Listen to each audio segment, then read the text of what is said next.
Alright, welcome back. This is part 2 for how to draw hair the Marvel style. So this is where we left off with this sketch here. Now we're going to go in and refine it and do more with it. And what we're going to try to achieve is some look like this here then. And how to achieve that like step by step without trying to like just draw it all in one step or whatever. Different things you think about, so when you draw from your mind it becomes like second nature and becomes pretty easy. So visit ipaintgirls.com for more free tutorials, and also for if you want to check out my comic book End of All.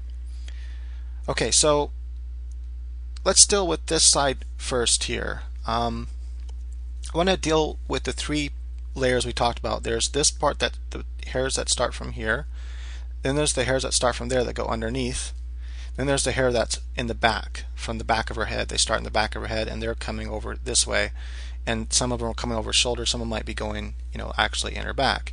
It really doesn't matter whether they're coming forward over her shoulder or they're going back, you'd still draw them. So you want to then pay attention, what's the major shapes that they make. So the major shapes they make is you have this kind of shape here that's coming out like that, and that kind of hair sort of, let's say, I'm just going to kind of do it like so, like that kind of major clump of hair. And then I know that it's being broken up into these two lesser clumps like that. And also I'm going to want to come in here and erase some stuff as I'm working, so it doesn't get, oops, that's the wrong eraser, so it doesn't get too cluttered and hard to see all the lines.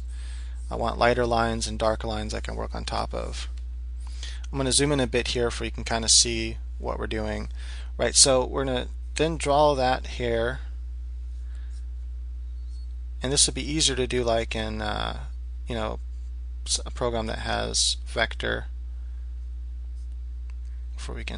but you want to have a sketch at least to start off first. That way you don't have to do all this thinking in the vector program, because a lot of vector programs don't have a regular eraser you can use, and so doing it all this way is easier. Then you have another strand of hair that's going to be coming from here, and it's going to overlap that hair, and it's going to come, let's say, in front like that. And this hair can actually be more ambiguous. It doesn't have to be so clear.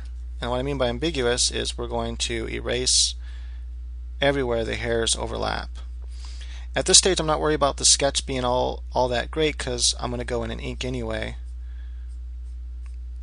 So this is what I mean by ambiguous. You erase the hairs in all directions, that way it just leaves that one clump. But I'm going to have this not be ambiguous, so here it's actually going to clump over, and I'm going to see where the lines are clumping over. Then you might draw a line like that every once in a while, and maybe even a thin line next to it, so you have that kind of double line together like that.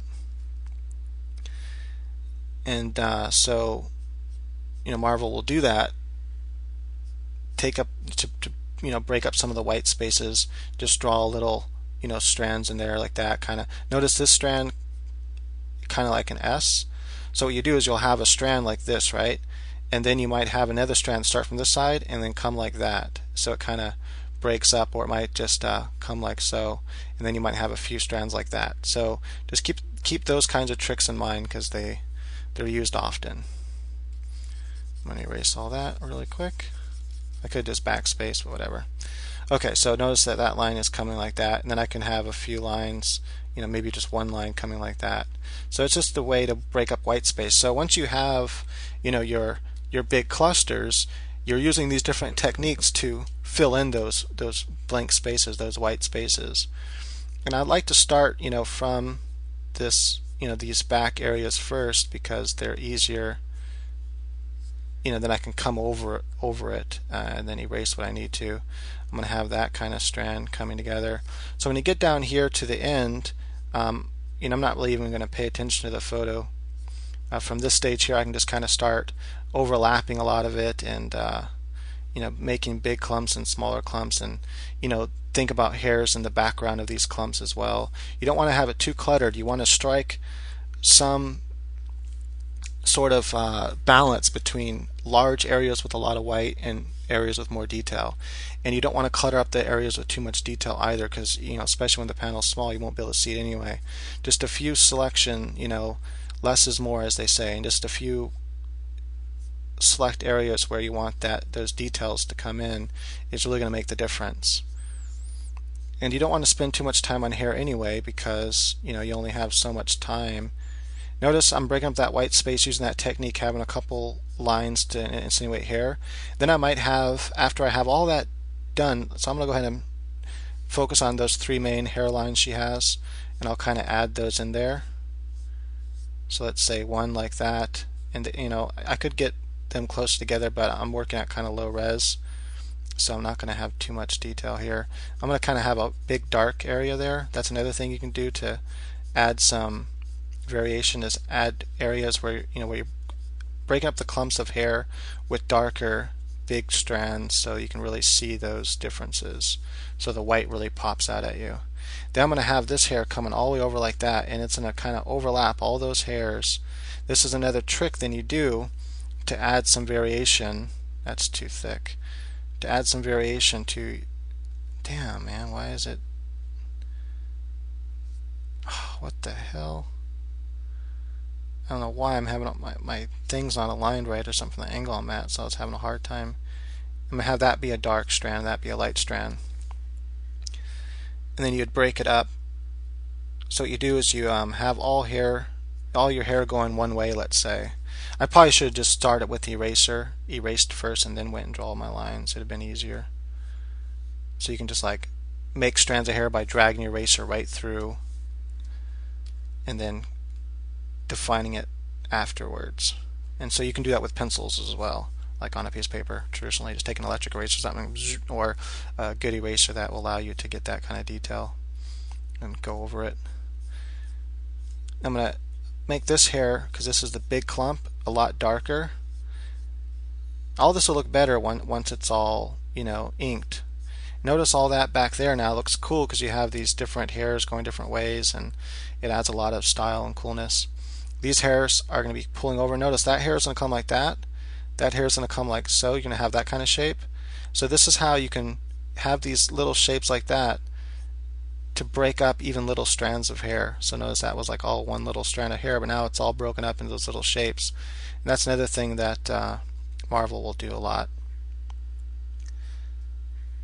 And I'm going to leave that all kind of dark, maybe just one little line like that, or not dark, light. And I want to have all this have a darkness. I want to put that in now so I don't forget. I mean, a lot of that you can do when you're inking whatever program you're going to ink in. I like inking with Illustrator. At least I like doing most of my inking with Illustrator. I do some of it with Photoshop too. Just depends. Painter is better than Photoshop, I think, though. But there's certain kinds of lines you can't get with Illustrator that you can get with Photoshop and Painter. Okay, anyway, so as you can see, that's all starting to take shape now. And I need to then decide, what hairs are going to be coming under and over, and to get those looking how I want them to. So I want this big strand of hair that came out from over here, and I want that to be in the front. So I'm going to kind of come like so. I want all this to kind of be in the front, and I'm going to come like that. So I'm going to emphasize all that hair is going to be in the front. I want this, hair kind of come up like that. I want this I want that kind of darkness. So every once in a while, another way to break it up is you have a piece of hair. Let's say you have this clump of hair coming like this. To break up that whiteness, you can have a shape like that in there, and what that kind of insinuates that there's hairs overlapping. So little tricks like that are good. So I use that right there. And that's to get that little like that. You can notice that it's something that happens in real life. So I think that from studying real hair and deciding what details to ignore and bring out is probably how they developed the style in the first place. So that's why I wanted to start this way, is hopefully we can maybe figure out how the style developed. So I'm bringing up that big lock of hair by putting that diamond shape in there, and that's a see-through diamond, so I'd be able to see these hairs underneath coming through another way. So I just want to add like one strand of hair so you can kind of see underneath it. That way it looks more dimensional.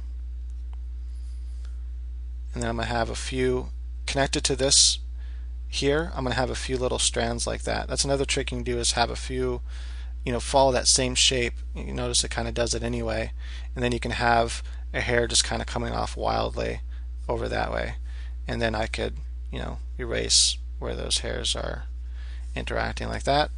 And so that's pretty much, when we come down to here, that's pretty much what we're going to do, is we'll have all these different hairs overlapping, and where those different hairs are overlapping, we're going to erase some parts on both sides and some only on one side. And actually that hair is going to be underneath there. Maybe there's another hair back underneath like that. And you don't want to get too carried away at these bottom parts, but you do want a few hairs, coming different ways like that. So I have to cut this video now, and we'll come back with part 3, and then we'll erase these parts in different ways to get that Marvel look. But as you can see, we're already pretty much getting it, at least with the sketch, and when we go back over with ink, it looks much cooler. Alright, thank you for watching.